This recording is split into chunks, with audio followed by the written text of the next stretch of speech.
So a lot may say that when you want the best in the game when it comes to filters for your cameras, Polar Pros are the way to go. But the situation is that price tag though is yeah, that price tag is not ideal. So but I'm not gonna lie though, that new Peter McKinnon filters that just came out through Polar Pros, delicious. But today we're not going to be talking about Polar Pros. Today is going to be a review for the K&F Concept ND lens. For those that don't know what an ND filter is, imagine it being like sunglasses for your camera lens.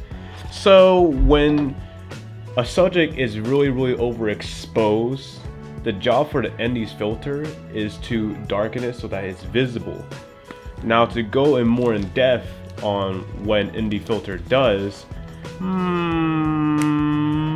okay, real talk. So I'm not going to sit here and pretend like I know the exact vocabulary about it, but and there goes my phone. So to go more in depth about the ND filters, it allows you to keep the same, always messing up, I swear. Anyways, to go more in depth about the ND filters, it allows you to keep your camera at the same aperture without you having to change the shutter speed.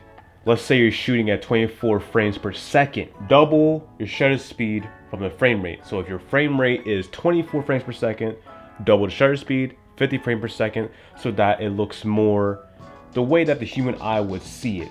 You're supposed to double your shutter speed from what your frame rate is. So if you're shooting at 24 frames per second, you double it and shoot at 50.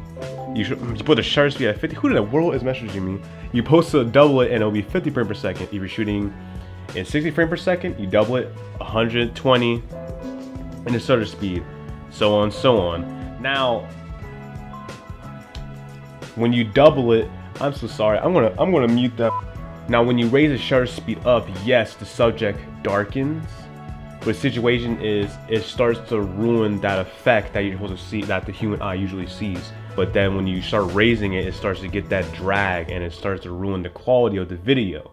So you don't want that. Now, you're able, oh my gosh. But other than that, I would avoid that. You can if you want to, but I would try to avoid that. And let me tell you, it has saved me a bunch of times.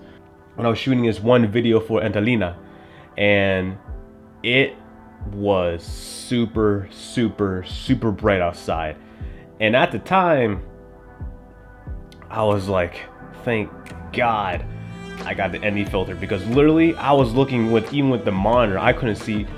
With the A6400, the screen is like this small, and so I could barely see anything, and it was also a completely white screen.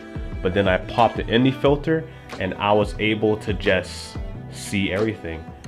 I was able to see everything clearly. See, right now it's high. It's like, right now it's overexposed. It's like really high in exposure.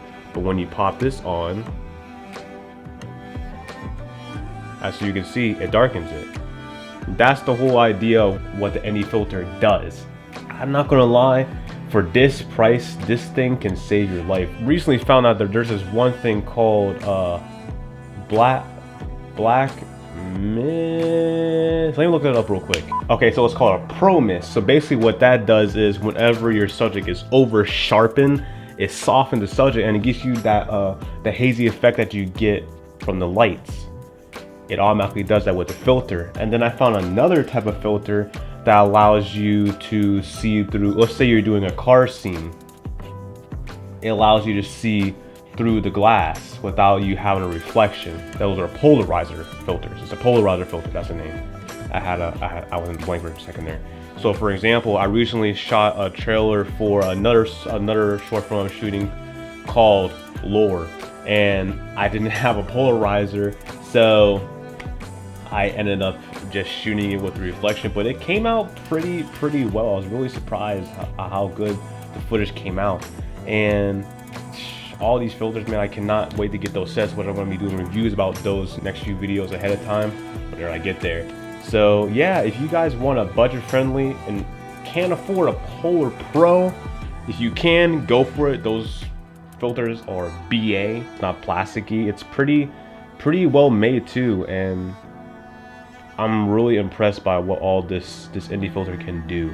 Yeah, that's all for today's video. I just want to do a quick review on the K&F Concept ND filter, and I don't regret getting this, guys. Like, it is a steal. Make sure to like and subscribe for some more videos that are coming pretty soon, and you don't want to miss it.